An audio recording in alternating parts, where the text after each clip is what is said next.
Hello, in this video we will learn about the hippocampus. So there is a hippocampus in the temporal lobe of each cerebral hemisphere. So what is the hemisphere in the brain? The cerebral cortex contains left and right hemisphere, which that is make and use for the memory storage also. So that is why, for example, motor control of our body, smooth work and other practice which that will lead to expert due to the hemisphere. Hippocampus role in memory, thirst, hunger and reward collectively mean the memorization, when you will thirst and when you will hunger, or the event memory store or during the exam. Here is the cerebral cortex. This cerebral cortex also used for memory storage by limbic system. So the limbic system is important for the further initial processing of the memory, lead to synaptogenesis and will transmit the signal to the cerebral cortex for store the memory. Remember the store of the memory which that is occur in the cerebral cortex part, the initiation and the primary processing occur in the hippocampus. This is the stimulus, different stimuli will lead to cerebral cortex trigger, and the cerebral cortex transmit the signal through neuron to the hippocampus for store the memory if it is required. If it is unrequired, it will be reject and not store and not give the stimulus to the cerebral cortex output from the hippocampus. Anyhow. So let's here is the hippocampus which that is present, and it is look like a cornu horn, or you can the it is also the seashore shape. That is why it is known as the hippocampus, because the scientific name of seashore is the hippocampus. So this is the cornu ammonis, is the horn like a hippocampus, remember. And on the other hand, if you will look at the horse, so if you look at the seahorse, which that is hippocampus is same structure. Anyhow, the dentate gyrus are present here, and this is the fibrio, and basically this is the hippocampus is subdivided into four region, CA1 2 3 4. The basically is the collateral A1 neuron, and which that will lead to CA3 and CA4 and CA1 from opposite. So this is the C4. This is the dentate gyrus, and this is the parahippocampal gyrus, remember, and this is the subiculum, the output region. This is the lateral ventricle, the temporal horn.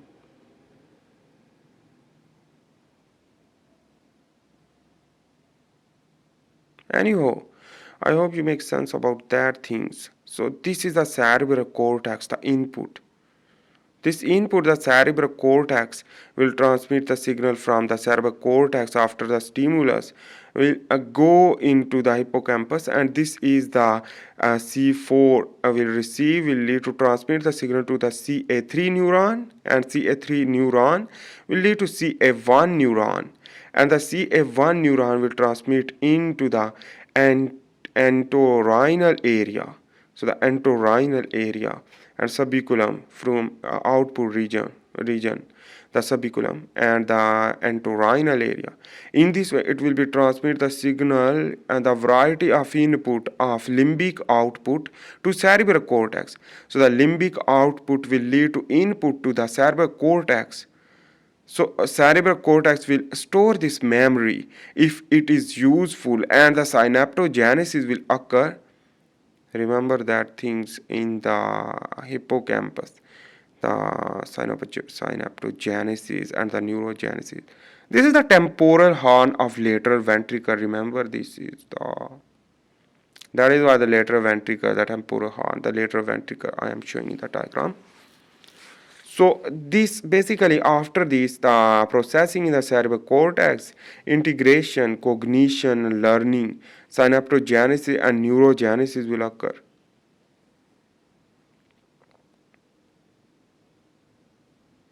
Let's begin to understand the process of the synaptogenesis and long-term potentiation. This is the V glut 1, 2, and 3 basically, and the CA3 basically is the neuron will contain glutamate, will release during the stimulation, and this glutamate will bind with the AMPA and NAMDA receptor. Will open this channel to allow influx of the sodium and the depolarization will occur. Remember this lambda, AMPA and NAMDA is named so due to the agonist use for this working. So the AMPA and NAMDA we will discuss differently and in the different video with whole detail. If the action potential long term lead to LTP, the long term potentiation to LTP to store the memory by this, and the sodium move inside, and the when magnesium will bond with the NAMDA will open due to the electrostatic repulsion, and in this the further and sodium and calcium will move inside, so influx more will lead to more depolarization, and the dopamine is another excitatory neuron will stimulate the plasticity, the synaptogenesis, and in this way the learning and the cognition will increase and the experience also. So the calcium will bond with the calmodulin will long term, the potential long term will lead to long term potential in the depolarized neuron will lead to store this memory throughout the life even. Neuroplasticity, synaptogenesis, and LTP lead to store memory, and the synapse increase mean the synapse between the different neuron. The dendrites will be increased. It's known as the is known as the arborization of the dendrites, and more tree-like.